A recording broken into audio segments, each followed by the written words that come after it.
Hello, hello. How Long Gone is here. Ooh, it's an Herb Sunday morning podcast. You're listening to this on Monday, of course. It's been a little rainy over here in Glendale. I'm preparing my body for Pilates class number 2. I just took half an edible. I'll take the other half sort of on maybe 45-minute mark. Hold on. Pilates class number 2, not of the day, of your life. Of Let's my not. life. Okay, you kind of. I'm not going to let you get away. This is the sequel, baby. I'm not going to let you get away with Bad Boys 2 Pilates like that. It's just second in your lifetime, not second in the day. It's second of the week. That's as true. well as my lifetime. Okay, I guess that's true, and I'm happy for you. Yeah, yesterday was luckily beautiful outside. Because today is once again gloomy, and it does put me on suicide watch when the weather's like that in LA. It puts me, I mean, obviously that's an exaggeration for our suicide community. Suicide Hive, stand up. I don't want this podcast to get flagged like a COVID notification. Look, with everything that's going on in these unprecedented times, suicide is down. I don't mean the rate is down. I mean the list of priorities on the trending topics of the zeitgeist. No, it's way down. But we're not going to talk about that anymore because I don't feel like editing that part out anymore as we go further down into that world that will not really produce anything good. But it was a good day to sort of do a little holiday cheer, get a little pine swag up in the house. Don't worry. All of our garland is farm raised and grass fed and finished. I walked into this winter wonderland today and immediately wanted to turn around as a known Grinch. But this morning I was at Whole Foods and they had garland for sale and it just said door swag $9.99. Door swag. And I'm like, is there something I don't understand, or is somebody that works here being funny and getting away with it? No, this is a thing because once I started living with my life partner, and she loves door swag. Like all partners, she loves to celebrate and decorate for Christmas and the holiday times. And she was like, "Oh yeah, I'm going to put a bunch of pine swag up in the house." And I was just like, "What is that? Is that like somebody made it?" Like Sam Jane, friend of the show, was like, "Is that like a new like cleaning product that is like a scrub daddy kind of thing?" It does sound like a cleaning product developed by the same people that brought you some like influencer millennial pans. Yeah, it's like the granddaughter of whoever started Fabuloso cleaning product was like, "We got to do this. This is sustainable, of course. It doesn't harm animals." But she would say pine swag in a very earnest way, not in like a silly Billy. Not in I this invented this right here is pine swag. It's not like that. It was just like, yeah, it's pine swag. What of it? Like as if she was saying like, oh, this is a dictionary where there's a bunch of definitions of words in it. Why would you call it anything So once else? again, you're an idiot and she's a genius. There was a happy ending for me in this situation because I was like, am I taking crazy pills? Is the whole world calling this pine swag? Certainly not. I pay a pretty close attention to the cultural movements. You have a Grammarly subscription, so it should have kind of taught you this. That could be the problem, is I'm relying too much on my devices. You're not out in the world talking to other Santas and Mrs. Clauses and elves and reindeers to kind of understand the vernacular of the Christmas season. I'm missing the pine forest for the pine trees. Oh, as it were. Okay. So howlonggone.com is a website. So you're saying door swag and pine swag are both things that we should know because they're part of the Christmas vernacular? That's what I thought. And then she learned recently, this is a very important podcast, you guys. We're breaking a lot of info. I mean, it's the holiday season. This is my World Cup. And she was like, I learned today that what I thought previously was pine swag is actually pine garland, whereas things that sort of drape over an archway or across a mantle or over a doorway or a window, that is pine garland. Okay. And then maybe a nice little kind of a brooch of pine that would be pinned to your front door. That is the swag. That is pine swag, of course. That makes a little more sense because yesterday when I stopped None of this makes sense. When I stopped by my favorite local purveyor, Mr. Jingles. What? That's where I'd be copping the tree. They have indica and sativa and edibles and everything. They got the whole thing. Mr. Jingles is like last season. That sounds like a fake drug dealing company in a Mr. New York Jingles, rom-com. ho ho ho, 8 balls, 150. No, but it's last year I feel like it was all hot college studs kind of packing up the trees. This year, a little down market on the help. Really? It's tough to find good help. That's what I'm hearing from all the small business owners. I don't want to point all the blame at Bezos, but he's got a little hand in this. But don't worry, the chick checking us out did find a way to spend her $25 an hour on her lips only because they were the size of 2 fucking Casper pillows. And she was moving about as slow as you possibly could. Miss Jingles needs a Only new in LA do you go to a Christmas tree, white chocolate mocha, a Christmas tree farm, and the chick looks like she got an OnlyFans, and she works at the infrared place. She's like, "What you want?" It's so crazy. Like, oh, holiday chair. Well, actually, when I was in Napa, we drove past a Christmas tree farm, and there were no. This was in Hollywood. We were driving right past Hollywood and Highland. That's Mr. Jingles. Oh, no shit. Okay.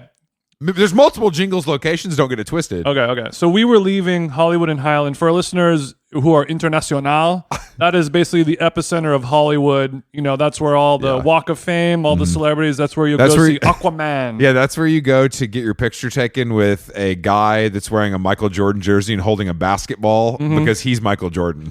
Yes.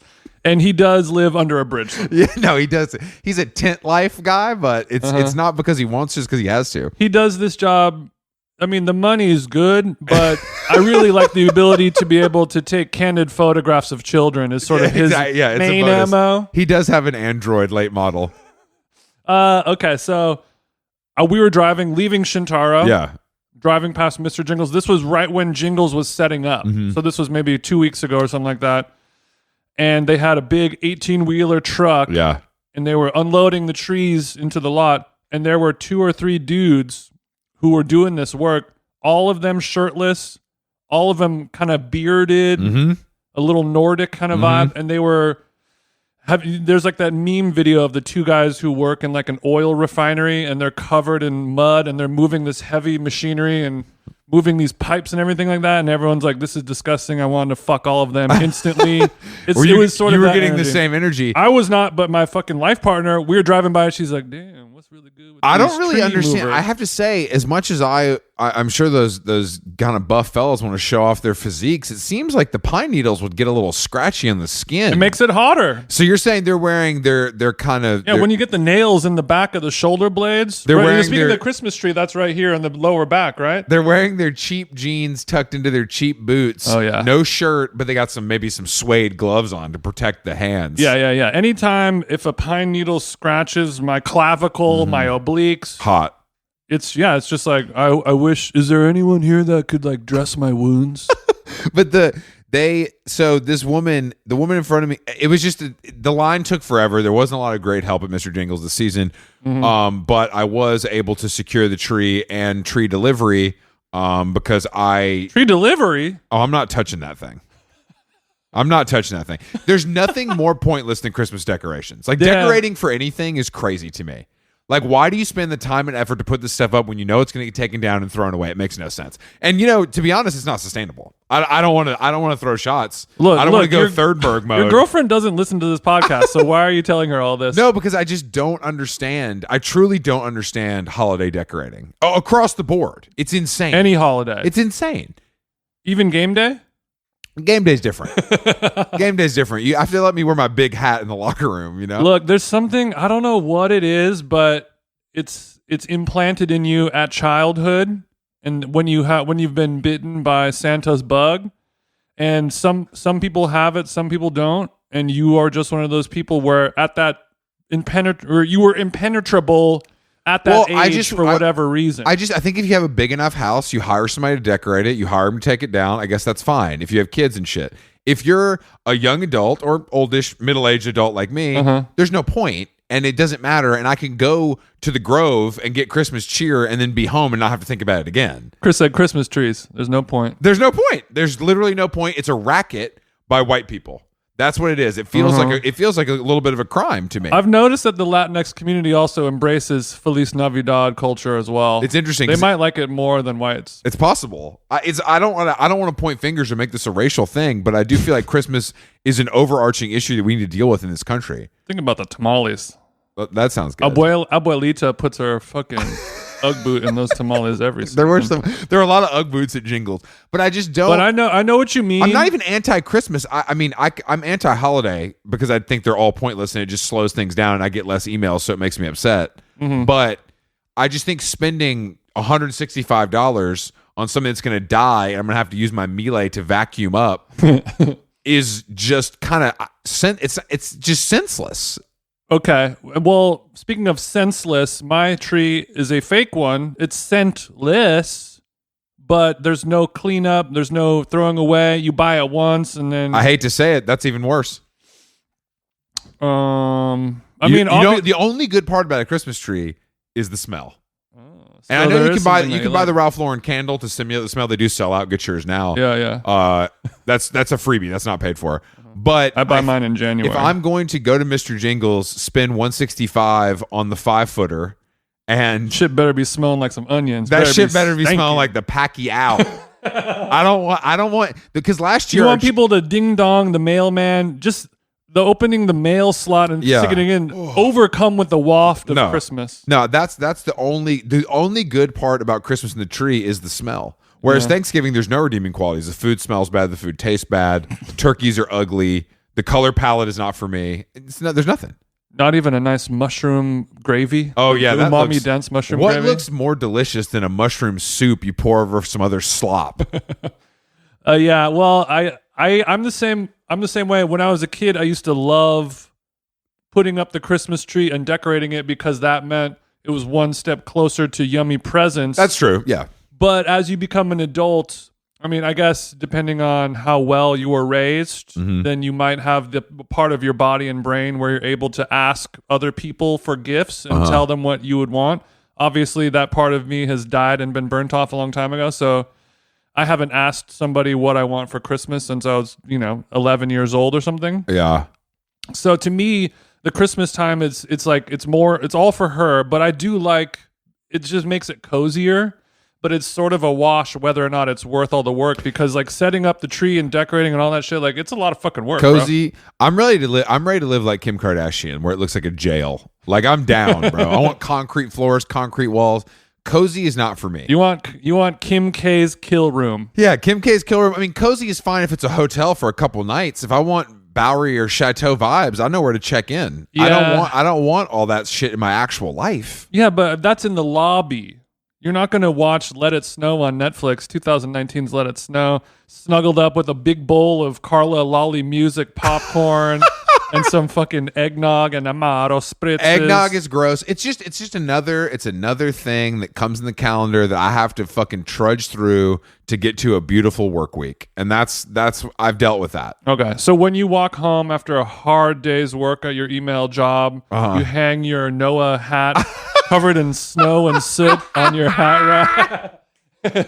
You hang that Noah. Ooh, I brush the snow off my barber's shoulders, take my Noah hat off at the door. And you don't see that glowing Christmas tree in the corner of your living room and say, honey, I'm home. And then, a small Labradoodle comes over and licks. No, all I think about when I look at a tree is those needles are going to be on the ground and I'm going to have to sweep them up. That's all I can think about. Call me joyless, call me stupid, but I think there's other people like me and I'm giving us a voice. Call me joyless, call me stupid. How about the New York Post? The Morrissey story in the New York Post where it was like middle-aged Morrissey fans rushed the stage during his performance. And I'm like, this is every Morrissey show in the history of time. Yeah, New York Post covering that. Is that still owned by Rupert Murdoch or is that sold off? I don't know. I don't know why. That's how we know that we're old. Where it's like somebody who wrote that story is like born in the year 2003 and is like, what is? And they went to a Morrissey concert and they're like, whoa, there's like people going on stage and trying to hug him, and the security is sort of letting him, sort of not. This is an absolute riot, and I'm going to write 5,000 words on it. This needs to be in page 6. They didn't even mention that Chloe Sev and Dasha were there. 6.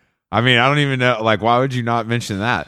That's the only content I saw from the Morrissey show was Dasha and Chloe Sev together. Page 6 together. Yeah, they were bang. I mean, when I went to the Morrissey show in Vegas alone, without Dasha or Chloe, there The security vibe is so strange because they do let them do it, but then they like don't let some people and they tackle them. And it makes no sense like who's getting what treatment. There's no rhyme or reason. As a security guard, you sort of know. You can see. You just know. It's like when you're at the dog park or you're walking your dog and you can look at the other dog and you could sort of gauge whether or not it's a potential threat. You can gauge whether that dog has the dog in him.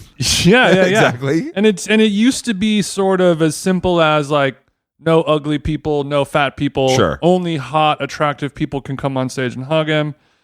But now it's a little tough. And I think his fans, be a hot person that has the dog in them. I think the fans have gotten uglier. First of all, I think that's the real problem. In Vegas, I'll tell you what, it was not a murderer's row. That's for fucking sure. Yeah, I think that's probably the real reason why Morrissey canceled the show at the Greek. He went out there. He's like, nope, not tonight. He's like, no. The weather's not too cold.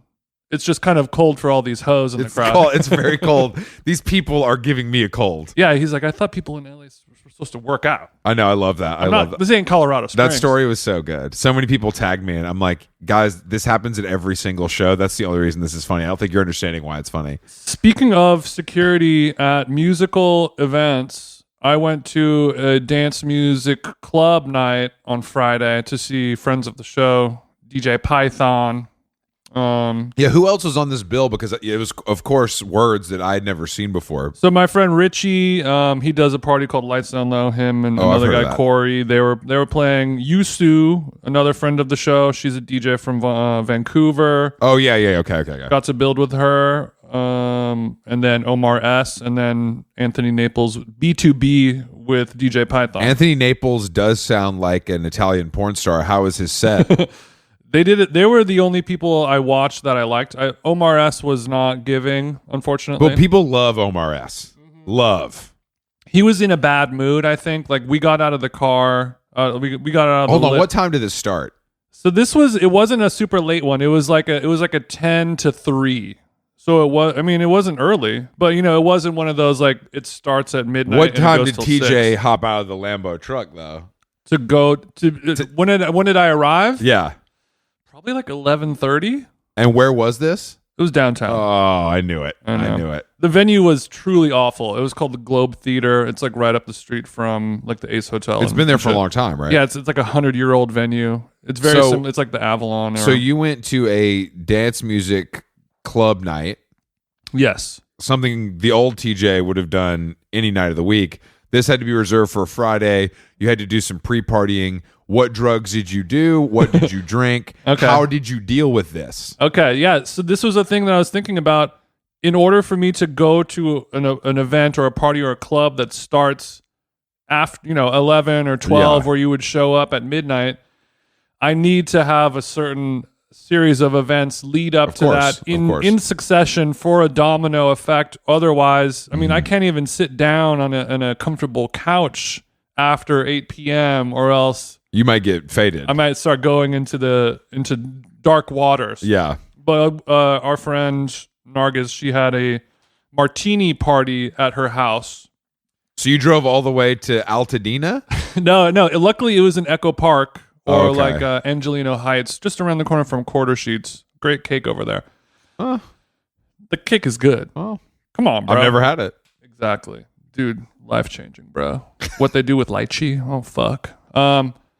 But it was a perfect thing where we go to like Echo Park, which is halfway between my house and downtown. Go load up on some high octane martinis. High octane, of course. Unfortunately, the martinis were shit. Sorry. And then go downtown afterwards. Okay. So I had to go. What did you eat? I made dinner at home beforehand. She was This is really a late night. The martini party was involving pizza from Quarter Sheets, which is delicious, but I can't do 5 slices of pepperoni before a club. Of course. That's going to fuck me up. No. So I made Contramar tuna tostadas, keeping it light.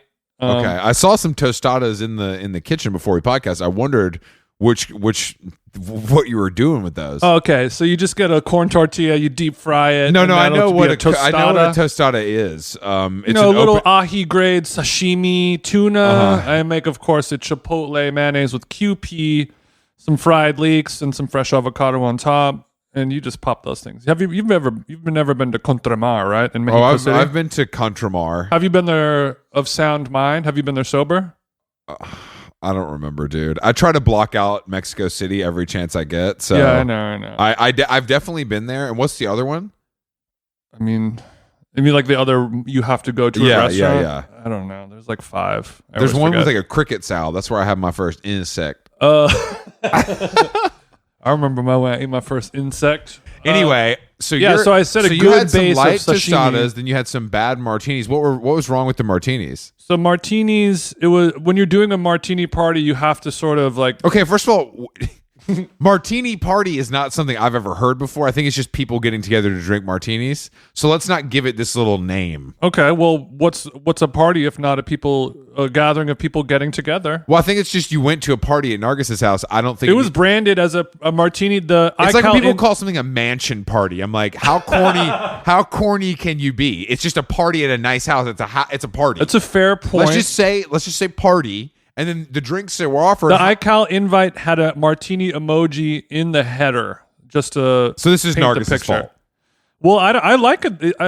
I like people that set it's a fine line because you're like if you divulge too much information on the invitation, you look a little corny and a little narky. But then sometimes if you're an OCD person, you're very thankful that they include this information. Like, oh, by the way, we're going to be serving this food, this kind of drink. You have to take, it's a shoes off, it's a shoes on thing. If it's shoes on, I'm not coming. So you mean shoes off? Yeah, shoes off. I ain't coming. This was a shoes off martini party. I'll stand outside. You can bring me my martini right outside the front door. But when I would see movies of like a Woody Allen movie in the 70s or 80s, and like 2 rich women in the Upper West Side will go back to their loft apartment and have martinis, and it'll be like a glass jug, like a crystal kind of.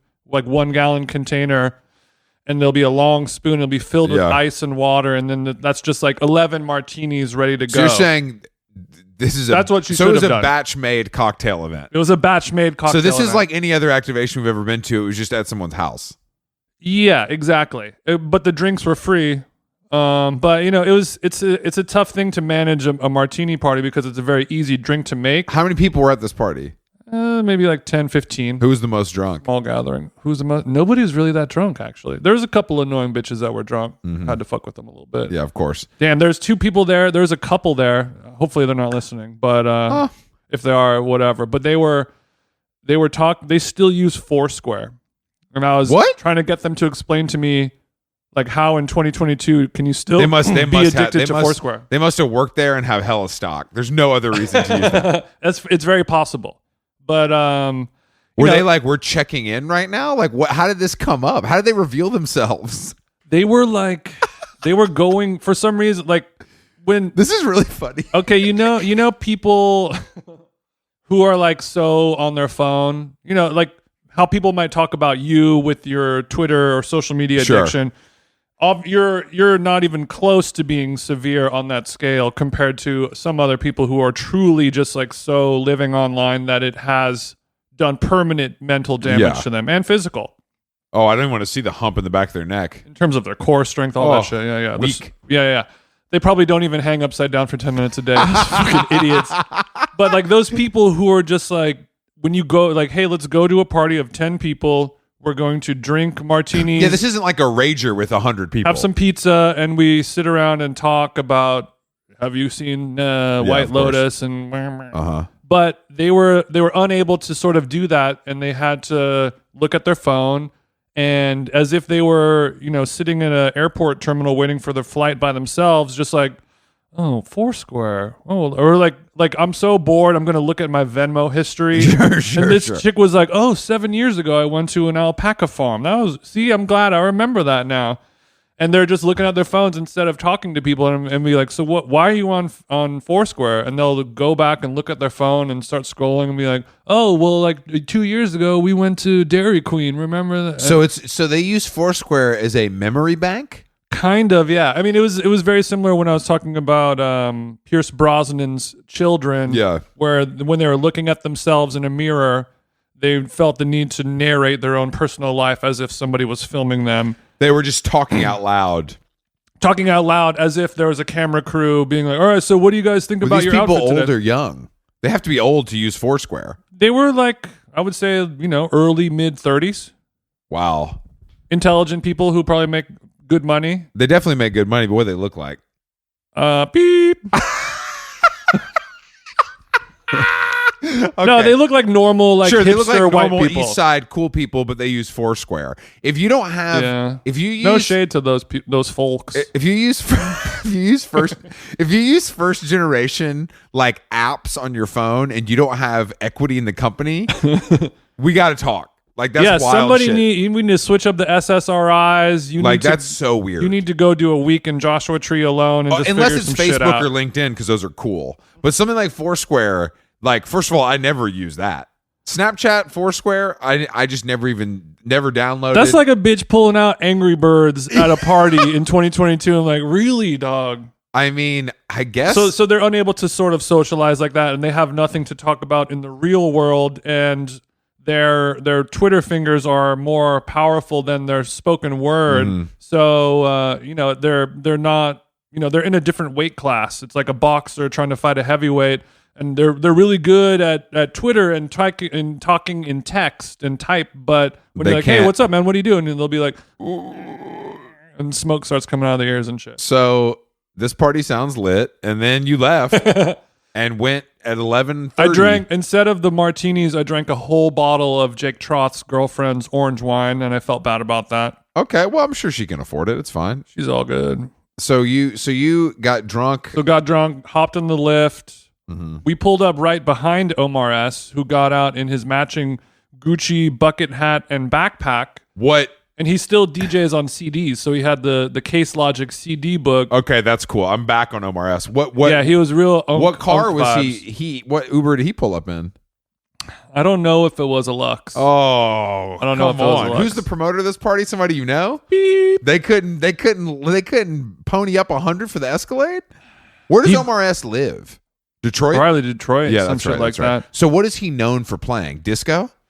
He plays like house, disco, techno, like all that stuff, but he's sort of known as being a kind of person who's like, I'm doing it the old way. I'm making music on all analog equipment. I'm going to DJ on CDs. Okay. And I'm not going to be like a goofy person. I'm not jumping around and standing on the DJ booth. I just have my bottle of cognac. I have two hoes on behind me. So it's I'm just cool. Gonna play some, it's cool in theory. It's a very cool vibe. It's a very cool vibe. But you're saying he wasn't feeling it. Yeah, he walked in and like there was like a sound problem, and like he like kind of had to start to like a dead room because of some sound issues, and it was just one of those like money grab gigs. Like, I don't want to be here. This is stupid. You've been there, I know. I'm gonna show up. I'm going to play for an hour and a half, and I'm going to walk right out and go straight back to my hotel and jack off or whatever, Damn.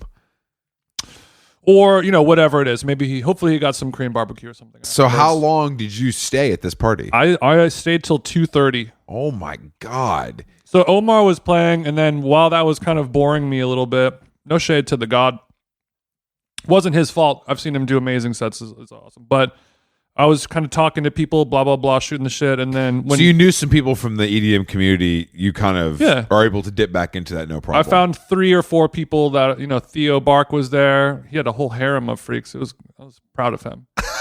Good for him. All right. So, and you're... Yeah, there was like, the overall crowd was like a burner kind of crowd, Interesting. But there was, because like there was some cool people DJing, there was like 40 people like in one corner, and we were all the cool people who are like wearing Eckhouse Lotta, and like you're different. Including yourself in that group. Oh yeah, except when I sent you guys a photo of me and you said, why is there a substitute literary professor at Jason this rave? was not dressed for the rave, let me put it that way, and that's coming from me, who always dresses like a cop. What's more freaking punk rock and badass than I'm a grown ass man. What am I gonna do? I'm not saying you need to wear like a see-through shirt. It was just Jason was wearing literally like a button-up shirt underneath a sweater, a crisp look. Like I'm for it. It just seems like the downtown rave, maybe the look could be a little more casual. Look, I take the rave scene and I turn it on its head. Okay, so you were kind of showing them how it's done. Yeah, I'm showing them how it could be done if they kind of step their flavor up. Okay, so what was the overall vibe? Was there a lot of flavor in the room, or and you were kind of counteracting that? No, I had to get the party started a little bit because the crowd was not necessarily into the music at all times. And I did something that I haven't done in a long time where if your friend is DJing a party and the crowd doesn't seem to be super into it and you sympathize with them because you've been there before, my goofy ass runs into the middle of the center dance floor and I start kind of like jumping around. So you hung yourself on the cross for Python? I did. Well, also I was on Molly. So there we go. Thank you for that. I was wondering when the Molly made an appearance. Yeah. And how much you did and how bad you felt. I did not. I had in my mind, I'm only going to do a little bit. I don't want to be geeking out. You don't want to be geeking. I don't want to geek.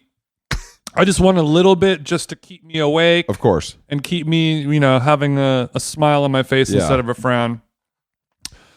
And I took the perfect amount. I was all good. I didn't geek out. At 42 years old, you finally figured out how to take drugs. Congratulations. DJ them jeans, ladies and gentlemen. I found these two, and when I ran to the middle of the club, I started jumping up and down, and they were playing like funny music. It was like funny remixes of stuff. So it was kind of silly. It was kind of some like put a donk on it style music, like some jump up garage funny shit.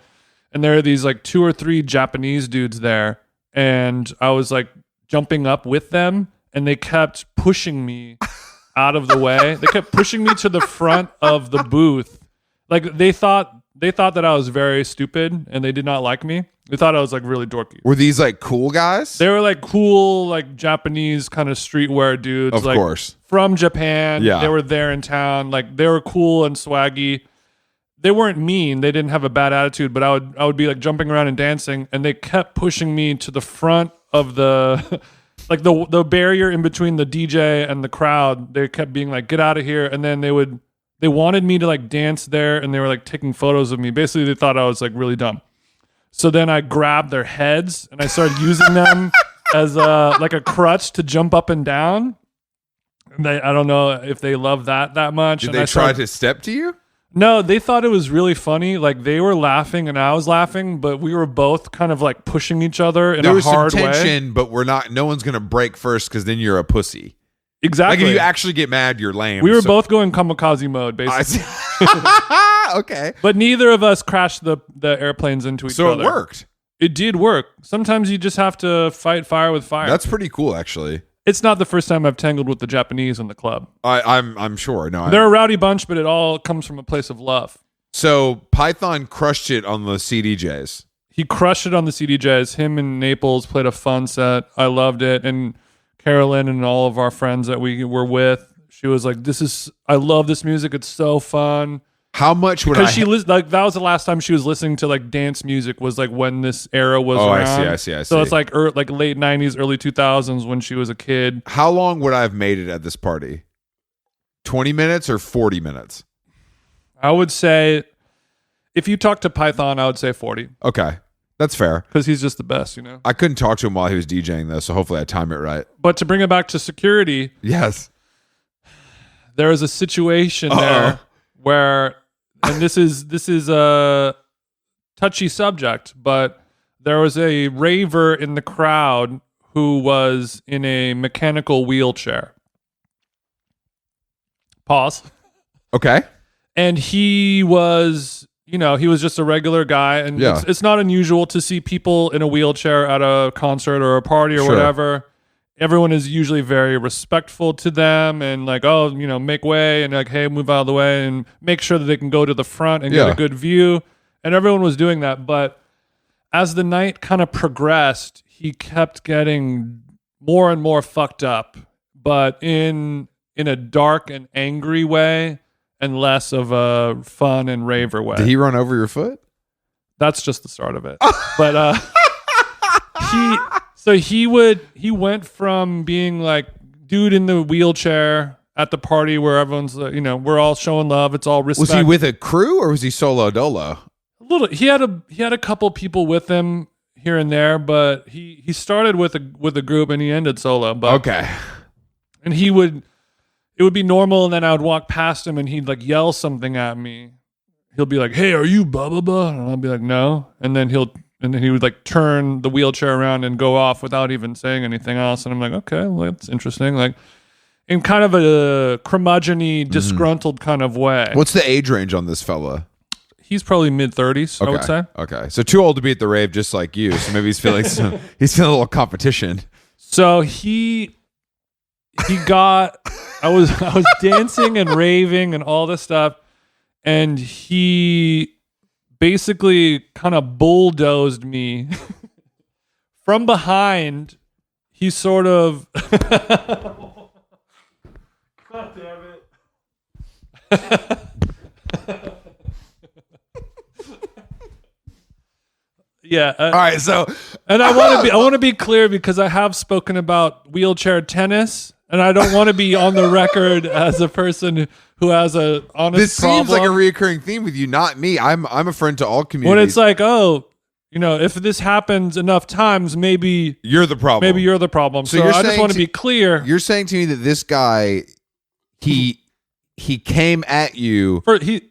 He drew first blood. So you're dancing around being an idiot, looking like a fucking a college professor. I'm vaping someone's, like a stranger's jewel. Just to be clear, guys, Jason's dressed like a professor who fucks his students, and he's vaping from someone else's. Why don't you come back to the house, have a little wine? No, I live on campus. They actually pay for it. It's really nice. I have the Meredith dairy goat cheese. Have you tried that? so good. So Jason looks like a cop, and this wheelchair raver is not having your shit. And you're saying to me that he actually hits you? Okay, so we're the stage is in the center of the room, and everyone, there's sort of a crowd, like a semicircle crowd, all like facing that direction. And I'm probably like 5 people deep away from the DJ booth, and he comes in from behind and kind of hits me left leg, and then like partially runs over my shoe, scuffing my Puma. Did you think he was the idea that he was en route somewhere, or was this a bulldoze and back? He was asleep at the wheel, so he runs into me, and I move out of the way, and I didn't know. All I know is like I feel something pushing me, and I feel pain. You feel some pain, and so I kind of do an instant like, what the fuck? Yeah, of course. And I realize that it's sort of, when like someone's like in a movie where someone's driving, and they're like, or like you're in a car and somebody dies, like they shoot a guy and they slump over, and then the car, and they accidentally knock the car in gear, and they start hauling ass down the. It was like that. It was like he had passed out, and so he had its 8 Coronas and fallen asleep and hit the button. He was, no better place to be in a K-hole than in a wheelchair, of course, strapped in, hopefully. But I don't know if he had slumped over and fallen asleep, or he was too fucked up, but he was out, and his arm or his elbow must have touched the joystick controller device. And because after plowing into me, he then knocked into like 4 or 5 other people. Bro, he hit hot girls. He hit hot girls? Yeah. So you had don't even worry about me. You had to kind of defend their honor then, like a real gentleman. You had to kind of step to this. Not cool, bro. You had to tell this guy. So he falls asleep at the wheel, kind of like when you're drunk driving and you hit 6 parked cars. He's done that on the dance floor. And of course, you being a gentleman that you are, and kind of a looming figure. Yeah. Do you step to him and kind of say, "Hey, bro, that wasn't cool"? I didn't have to, because security instantly clocked it, and they had to go in, because it was literally just a guy slumped over in a wheelchair, alone in a club. What did security do? Did they pick up either side of the chair and move him out? They did that cop move where we hit the flashlight into the eyes, check the pupils. You have anything to drink, boy? Something like that. And then they kind of had to like pick his body back up a little bit, and then they kind of wheeled him over to the corner, like away from the crowd, and then they kind of like started talking to him. And then there was like 5 security guards who were just like, what are we supposed to do? So his homies had dissipated. There were no. Yeah, he was solo, alone, just asleep in his wheelchair. I know everyone felt bad, but everyone was just like, what do we do? Because if you're like a shithead security guard, normally if you see a guy who's fucked up and like running into people, you're like, oh, sick. Now I get to pick him up and throw him onto the trash outside of the venue. Yeah, we get to me and Oscar and Edgar get to grab him by the shoulders and fucking throw him in the trash can. Between this and and the GQ Man of the Year party after. I think maybe you need to take some time from going out. But we had a blast. There seemed to be some incidents following you that aren't great. Look, it was a wrong place, wrong time for that. Your chick's gonna leave you for an actor I've never heard of, and you got run over by a guy in a wheelchair at the rave. That's not great. Yeah, but these things happened to me, and I remember I was at the club, and I have a drunken note in my notes app where like I spelled wheelchair really incorrectly, but I just typed like drunk guy wheelchair. That was the note. Like, I'm glad you're good to teach myself to remember to talk about this. Because you have you do have ongoing knee issues, so I'm glad that he didn't kind of hit anything. Yeah, look, I mean, if I didn't have my Pilates under my belt, it would be tough. But speaking of stretching, really quick, I forgot to talk about this last week. When I was in Napa, heading over there. Wait, maybe I did talk about the guy stretching, and I took a photo of him. And then he caught you, and now you're friends? No, well, Rylan, friend of the show, he sent it to the guy, and then the guy hit me up. And this guy is a plaque holding songwriter. Yeah, he's like a musician, songwriter person that he knew, but it had never happened to me before. Because I've taken so many photos of strangers doing, they don't have to look. That's kind of your photography style. It's like Glendale's less talented Martin Parr or something. Oh, yeah. It's giving big Parr. Big pie. Martin Pie. Pie. Fucking favorite sick-ass photog, dude. Fucking pie is no joke, dude. Yeah. His fucking series from Brighton Beach, dude. Okay, so... I often take pictures of strangers, and they can be a normal looking person, but the way they're juxtaposed, the backdrop, whatever. How you see the world is what makes it original. Yeah, it's a little different. Yeah. And I took a picture of a guy who was in the middle of an airport stretching. There's a big leather couch, like a communal couch that people can sit on. He took all of his a jacket, a backpack, some sunglasses, maybe a bottle of water. And he's sort of strewn that about 3/4 of the couch while there's like 90-year-old people sitting on like plastic folding chairs. And then he was behind the couch doing a stretch, just kind of like, This sounds eerily like something you would do. That's what's interesting. No. I'm considerate, bro. Oh, yeah. That's especially to the elderly. Yeah, you do love olds. Yeah.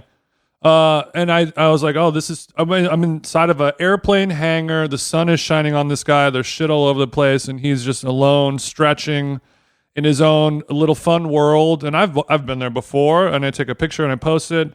And then I get on an airplane and I land, and the guy sent me a message saying like, oh, I thought I only had one chin before I got on the plane. Got him. It wasn't the most flattering of angles, Sure, but you didn't tag him or anything. He was wearing an untucked shirt, so as you're stretching up, we were seeing some midriff revealed. Yeah, we got to see the kind of tempeh tube in the middle.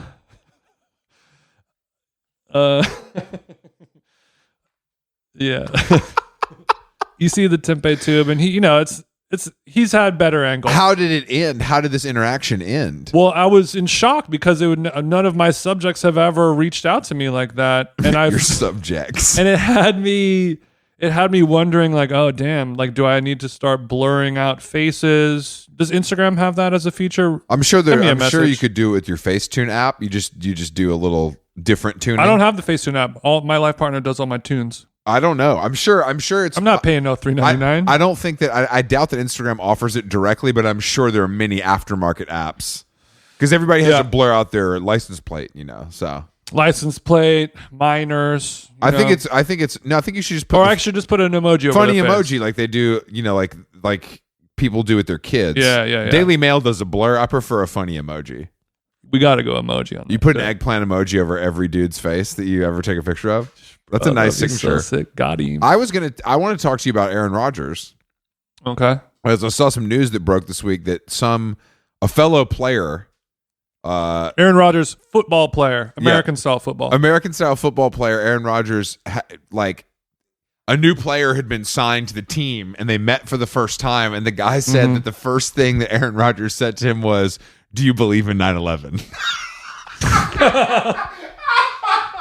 And I was like, Really? He said the first thing that he said to him is, "Do you believe 9/11?" So Aaron Rodgers is that far. Aaron Rodgers might be further than we ever thought.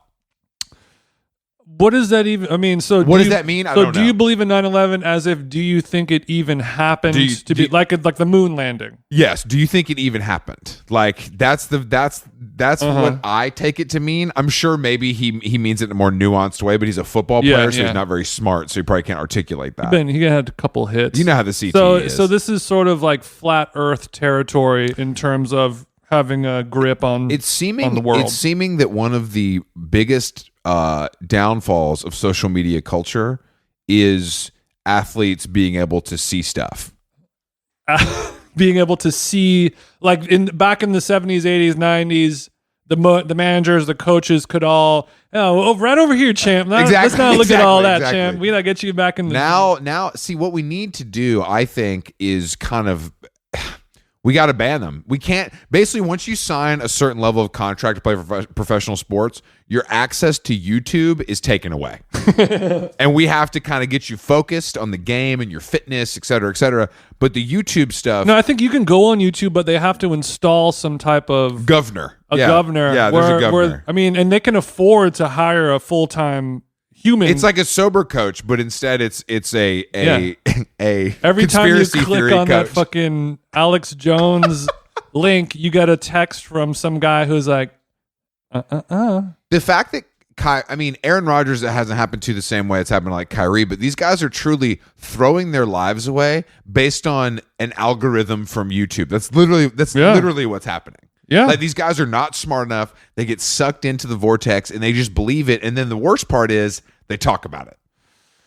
They get fed the stuff from Rupert Murdoch's empires. Yeah. And then they go on Rupert Murdoch's empires and they continue the life cycle. There's no reason for Sorry, this. There's a documentary on HBO. I know. I'm watching it. I love all. As soon as I saw that, I thought of you. I love all Murdoch stories, and Succession's based on that. Yeah, no, check it out. It's on HBO too. I know. I can't wait to check out White Lotus tonight. I've heard you guys loving it. There's this guy who goes like, "Fuck off," just like how Rupert Murdoch talks.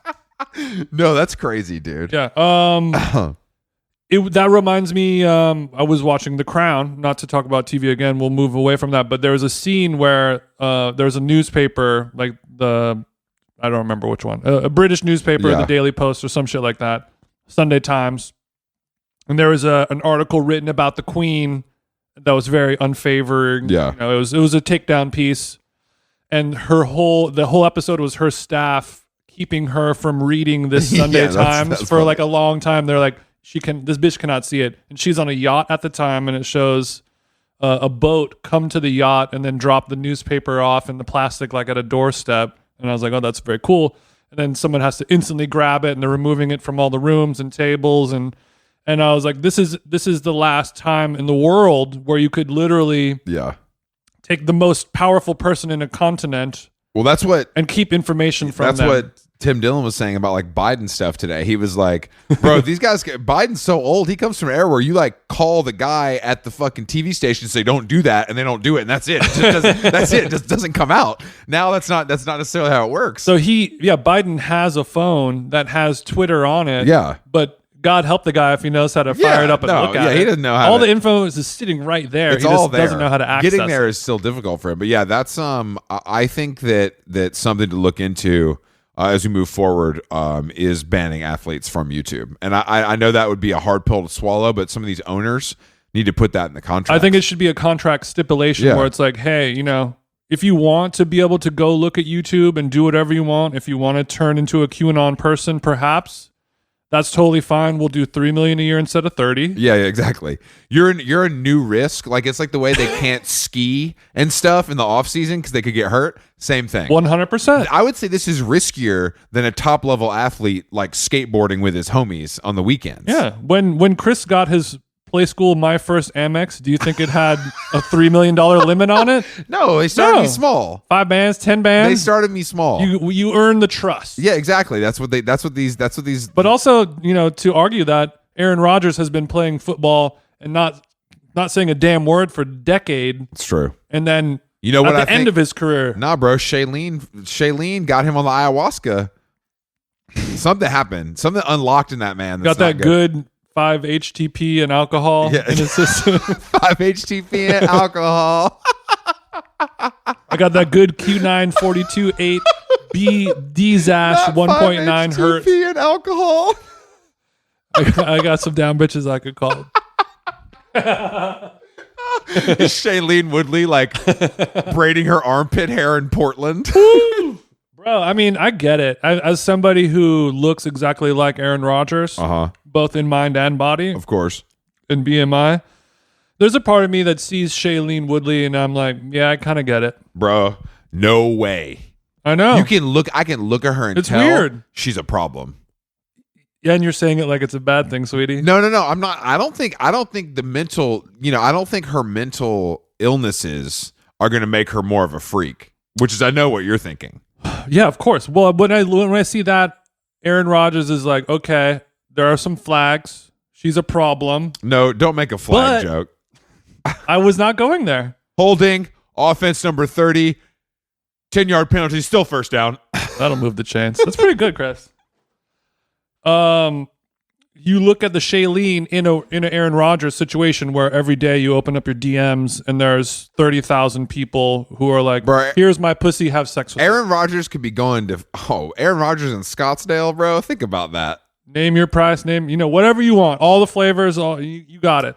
So he sees Shailene and he's like, yeah, she's got problems, but we'll do a little fling, hit a couple times, whatever. And then she's like, we're just gonna do that. Yeah, she got into she busted him wide open. She literally, I don't want to blame her for ruining his life because he's a man with his own, obviously. She hit him with his own flea flicker. Yeah, 100%. She ran it back for 99 yards for a touchdown. It ain't sweet for Rodgers anymore.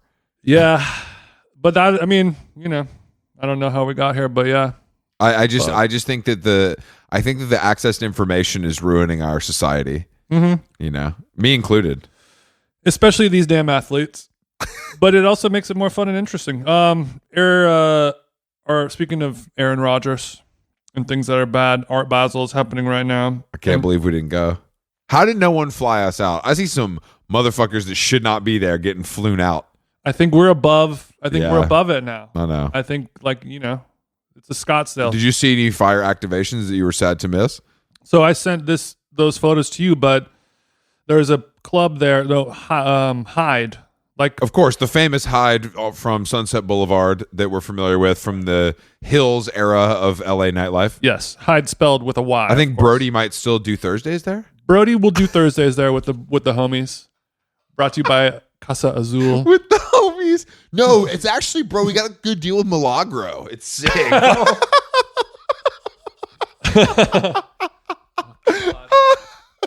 Dude, my booth, it cannot have anything in it but Milagro.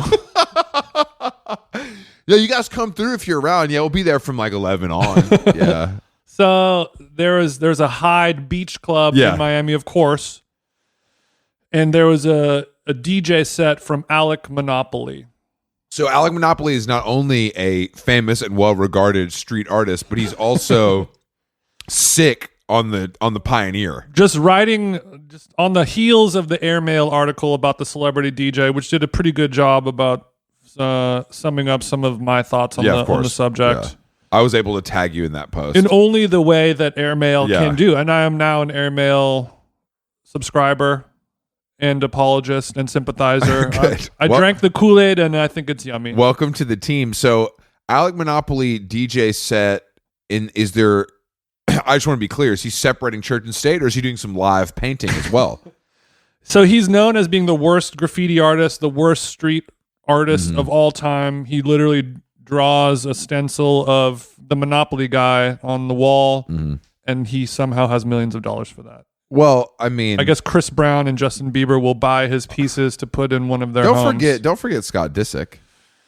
God, it's just so bad. It's so bad. But anyway, so he's not only is he DJing wearing a hat that's somewhere between like an Australian kind of outback hat, like a floppy brim hat, protecting his neck from the brutal Miami sunshine. Yeah, but it's made out of suede leather, not like a Gore-Tex. Not kind of leather. So it's like a leather, but it also is giving top hat. So it's sort of an because he's a top hat guy. He like rocks the top hat. Yeah, he's a guy who wears top hats and Amiri jeans. Just a normal look to wear. This is very cool. I don't know what kind of music he's playing because I don't watch Instagram stories with the sound on. No, that's psycho shit. Psycho shit. I'm a grown ass man. God damn it. So you're saying in this case, I might have turned sound on. I know. I should have. You probably shouldn't have. I agree. But the fact that we've gotten. I'm sure he was playing a Marshmello song. I actually pitched this idea last night internally to my team, Alex, about me doing a book where for 1 year I go to every one of these things. I go to Art Basel, I go to South by Southwest, I go to Sundance, I go to Cannes Lion. I do all of it, and I see what the through line is, and like kind of try to understand. Is this for the book, or is this for or is this for... This feels like a book, or maybe a documentary about how I'm a shell of a man after I finally leave, Art Basel, Switzerland. I just don't think that...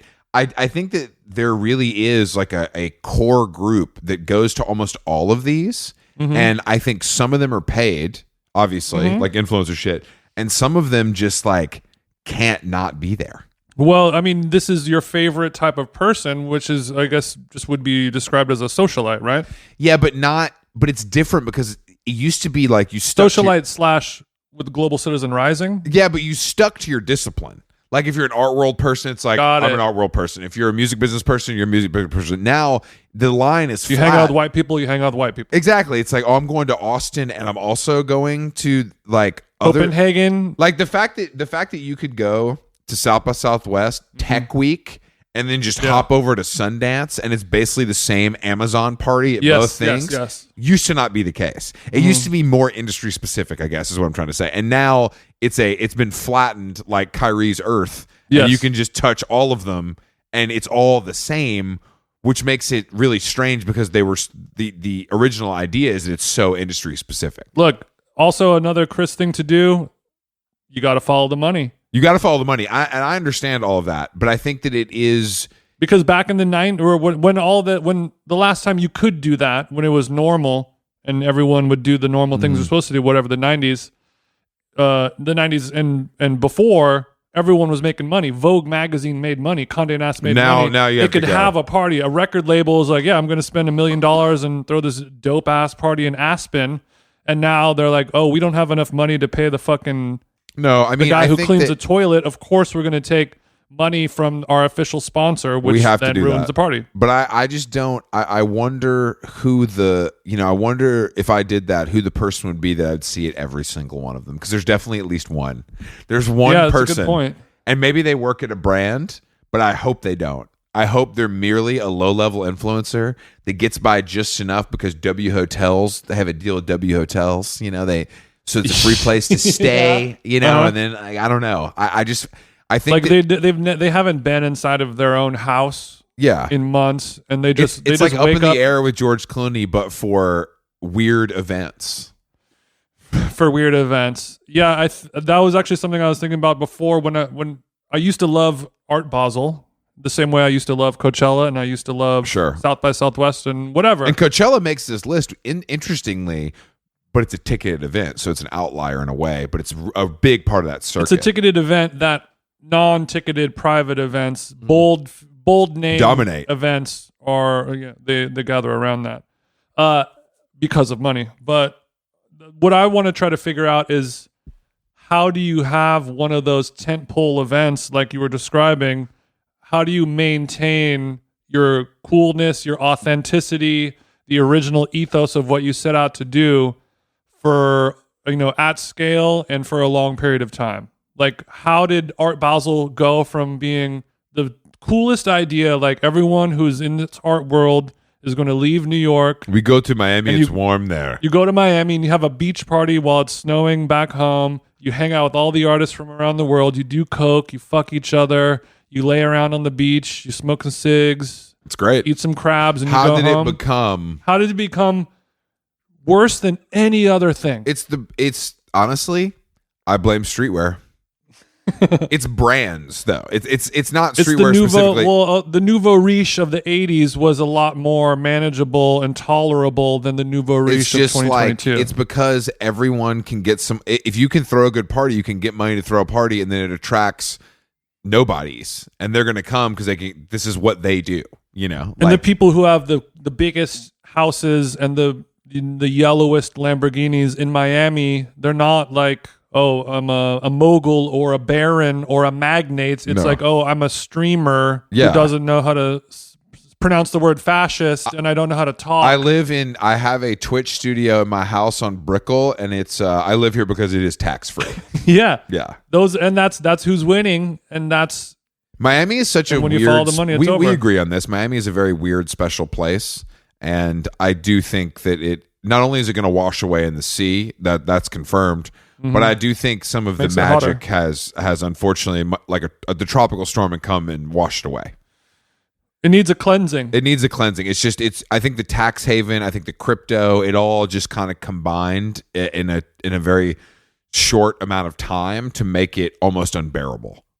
Just like Aaron Rodgers 9/11, sometimes you got to crash the plane. I don't know. All right, Chris. We certainly have a lot more to talk about on our next episode. We're only scratching the surface of Alec Monopoly's DJ set. That's of course, while he was playing, he had a small canvas that was, procured from Target, set up on an easel by a fucking bottle service. Just showing bar back guy. Yeah, I like to see when I'm paying $500 for a bottle of vodka, I want an Alec Monopoly kind of there as well. And I want him to be spray painting a picture of Checks Notes, the Monopoly guy, on a 3x3 canvas. How Long Gone? We'll see you in Seattle on the 15th. Get those tickets. There's a few left. And what else, Jason? We got some good pods coming up this week. We got some good pods. Yeah, we do. Thank fucking God. Yeah, thank God. I mean, after today's episode, we don't even need to release anymore, but that's how kind we are. And also, speaking of Herb Sundays, Chris and I have a couple mixes out. Yeah, check out our mixes on Herb Sundays. I took it back to Atlanta when I was doing coke in a house with a friend.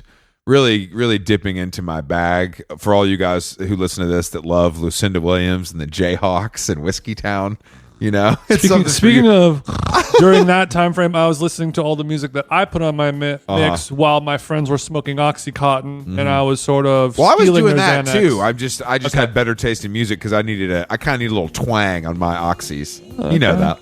If the oxy doesn't come with a pedal steel player, I'm not smoking it. Yeah, so go check out those mixes. Go check it out. Thank you for Sam for asking us to do that. And it's called Herb Sundays. Herb like rosemary, thyme, marjoram. The list goes on. Sundays spelled the standard way. Okay. Thank God it's not SUNDAZE. That would really be our Basel of I'm us. not 100% if it's case sensitive, but you'll figure it out, guys. And I guess that's it. That's it. How Long Gone? Bye.